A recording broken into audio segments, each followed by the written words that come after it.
የታላቁ ፍልሚያ መዳረሻ ለአንድ የመግቢያ ትኬት 100 ሺህ ብር የተከፈለበት የብዙዎችን ቀልብ የሳበው የኤምኤምኤ ፍልሚያ ነው ሰዓቱ ደርሷል።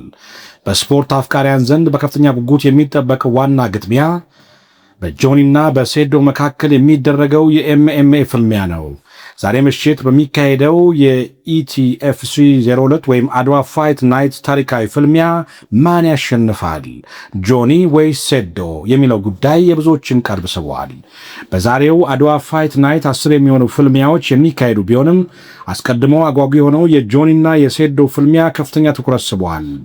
የመጀመሪያውን የኢቲኤፍሲ ፍልሚያ ከንቃተ ህሊና ጋር ገጥሞ ያሸነፈው ጆኒ ጉልበታሙ ሴዶን በቀላሉ ያሸንፈው ይሆን የሚለው ጉዳይም አጓጊ ሆኗል። በተደጋጋሚ እናቴ ቀሚስ አደናቀፈኝ አይነት ሰበቦችን በመደርደር ውድድሩን ይበልጥ አጓጊ ያደረገው ሴዶም በቀላሉ እንደ ንቃተ ህሊና ይሸነፋል ወይስ ጆኒን ይገዳደራል የሚለው ጉዳይ በጉጉት እየተጠበቀ ነው። ጤና ይስጥልን ውድ የመሴ ቱዴይ ቤተሰቦች፣ ደቂቃዎች የተቆጠሩለት የሚገኘው የጆኒና የሴዶ ፍልሚያ በምን መልኩ ሊጠናቀቅ ይችላል በሚለው ላይ ብዙዎች አስተያየት እየሰጡ ነው።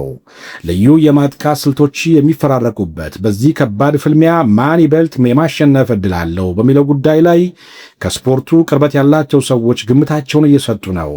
እኛም ከባለሙያዎች እስከ ሁለቱ ተፋላሚዎች ከወዲሁ እየተሰጡ ያሉ ግምቶችና የፉክክር ግለቶችን እንደ መዳረሻ ይዘንላችሁ ቀርበናል።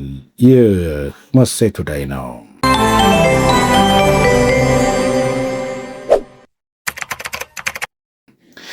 አንድ ጊዜ የ10 ሚሊዮን ብር ካልተከፈለኝ ሲያምራችሁ ይቀራል እንጂ አልቧከስም፣ ሌላ ጊዜ ደግሞ እናቴ ትቆጣኛለችም በማለት ሰበብ ሴዶ ቁርጡ ቀን ላይ ደርሷል። ሴዶ ተጋጣሚውን ጆኒን ለመቅጠም ለወራት ያቀረባቸው ሰበቦች እንደ ማስታወቂያ ምንጭም ትኩረት ለመሳብም በሚገባ ተጠቅሞባቸዋል። የሴዶ የእናት መቀነት አደናቀፈኝ ፍርሃት አይሉ ሽሽት ጉዳዩ ከቦክሱ ፍልሚያው በላይ ብዙዎችን ትኩረት እንዲስብ አድርገውታል። ሴዶ ባለፉት ወራት በዚህ ስልቱ በሚሊዮኖች ገንዘብ የሰራበትን ብልሃት ብዙዎች ያደነቁለት ቢሆንም የወደፊት ጣው ግን በዛሬው ፍልሚያ ፍጻሜ ይበየናል ተብሎ ይጠበቃል። እምብዛም የማይወራው አድብቶ ድል ለማድረግ በዝምታ ውስጥ የሚያጠምደው ጆኒ ሴዶን አሸንፎ ድል አድራጊነቱ ለማስቀጠል ከባድ ፍልሚያ ይጠብቀዋል። ጆኒ በመጀመሪያው ፍልሚያ ንቃተ ህሊናን በሰኮንዶች መዘረር ቢችልም ሴዶን ባለው ልምድና የታክቲክ ብቃት በቀላሉ ማሸነፍ ይችላሉ የሚለው ጉዳይ ግን የብዙዎች ጥያቄ ነው። በኢትዮጵያ የማርሻል አርት ስፖርት ታሪክ ከፍተኛ ትኩረትን የሳበውና በበርካታ ተመልካቾች በጉጉት የሚጠበቀው ድብልቅ ማርሻል አርት ፍልሚያ ከጆኒና በሴዶ በላይ ሆኗል። በሁለቱ ተፋላሚዎች በኩል በርካታ ደጋፊዎች ጎራ ለይተው ከወዲሁ ፍልሚያውን እያሟሟቁ ሲሆን በሚሊዮኖች ብሮች የተወራረዱ ሰዎችም አልጠፉም። ከፍተኛ ትኩረትን የሳበውና በጉጉት የሚጠበቀው ዋና ፍልሚያ በጆኒና በሴዶ መካከል ምሽት በአድዋ ድል መታሰቢያ ለመታደም በርካቶች ትኬት ቆርጠዋል። በየቤታቸው ሆነው ፍልሚያውን ለመከታተል የጓጉ ሚሊዮኖች ደግሞ ከወዲሁ ጣቢያቸው አባይ ቲቪ ላይ አድርገው ይጠባበቁ ነው። ታዲያ ከወዲሁ ከፍተኛ ትኩረት የሳቡ ፍልሚያ ማን ያሸንፋል በሚለው ጉዳይ ላይ በተለያዩ ግምቶች እየተሰጡ ነው። በጆኒና በሴዶ ደጋፊነት ጎራ የለዩ ደጋፊዎች የሚያቀርቡት ከሚሰጡት ግምት ባሻገር ከሚክስድ ማርሻል አርት ሙያዊ የቴክኒክ ምዘናዎች አንጻርም ግምቶች እየተሰጡ ነው። የሚክስድ ማርሻል አርት ፍልሚያውን በሙያዊ ቴክኒክ ለመመዘን የሞከሩ ሰዎች ነገሩ ልክ እንደ ቼዝ ነው ይላሉ። ፍልሚያው እያንዳንዱ አካሄድ ቀድሞ የተሳሰበበትና ለእያንዳንዱ ችግር መፍትሄ ቀድሞ የሚዘጋጁበት የስፖርት አይነት መሆኑን በመግለጽ የጆኒና የሴዶ ግልሚያ በዚህ አይን ከወዲሁ ይመዝኑታል። ከዚህ አንጻር ጉዳዩን የተመለከቱት ግምት ሰጪዎች ጆኒ የሴዶን እጅ ለመስበር 20 ምናምን አይነት ቴክኒክ ሊጠቀም ይችላል ይላሉ። በአንጻሩ ሴዶ ከጆኒ ቴክኒኮች ለማምለጥ የሚያስችል ዝግጅት ማድረጉ የሚጠበቅ ቢሆንም በወራት ውስጥ ተዘጋጅቶ አይደረስበትም የሚል ስጋት ያላቸው ሰዎች አሉ። ጆኒ ድምፅ አልባ የቴክኒክ ብቃት ያለው አድፋጭ የሆነውን ያክል ሴዶ ከስፖርት ይልቅ ጥሩ የማርኬቲንግ ሰው ነው የሚሉ ወገኖችም ብዙ ናቸው። ሴዶ ከምንም ራሱን በዚህ ውድድር ሂደት ውስጥ ለገበያ አቅርቦ ገንዘብ መስራት ፍልሚያውን ቢሸነፍም በሂደቱ ሕይወቱን መቀየር የቻለ ይመስላል። በአንጻሩ ጆኒ ላይ ከስፖርት ውጭ አጋጣሚውን ተጠቅሞ ገንዘብ መስራት ላይ እምብዛም አይመስልም። እየደረሰ ያለው ትችት ግን አግባብ ነው ብዬ አላስብም። ጆኒ ዲሲፕሊን ያለው ስፖርተኛ መሆንና በዓለም አቀፍ ደረጃ በዚሁ ስፖርት ተወዳዳሪ ከአንዴ ሁለቴ ድል ያደረገው መሆኑ ይነገርለታል።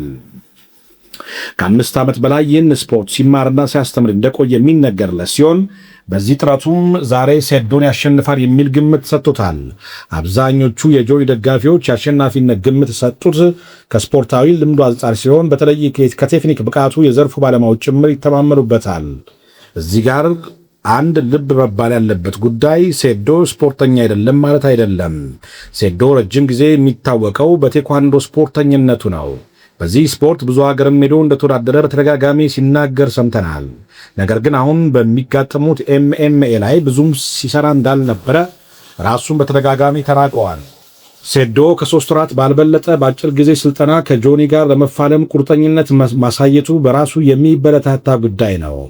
ለሴዶ የአሸናፊነት ግምት የሰጡ ወገኖችን ደግሞ የሚያቀርቡት መከራከሪያ እንደ ንቃተ ህሊና በቀላሉ እጅ የሚሰጥ አይሆንም የሚል ነው።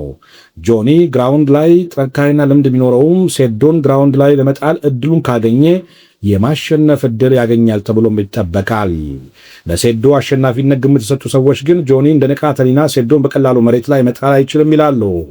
ሴዶም ጉልበት ስላለው እንደ ንቃተ ህሊና ቶሎ እጅ የሚሰጥ አይሆንም የሚሉም ግምት ሰጪዎች ጆኒ መሬት ላይ መጣል ካልቻለ ደግሞ የቴክኒክ ብቃቱን ማሳየት አይችልም ብለው ያስባሉ።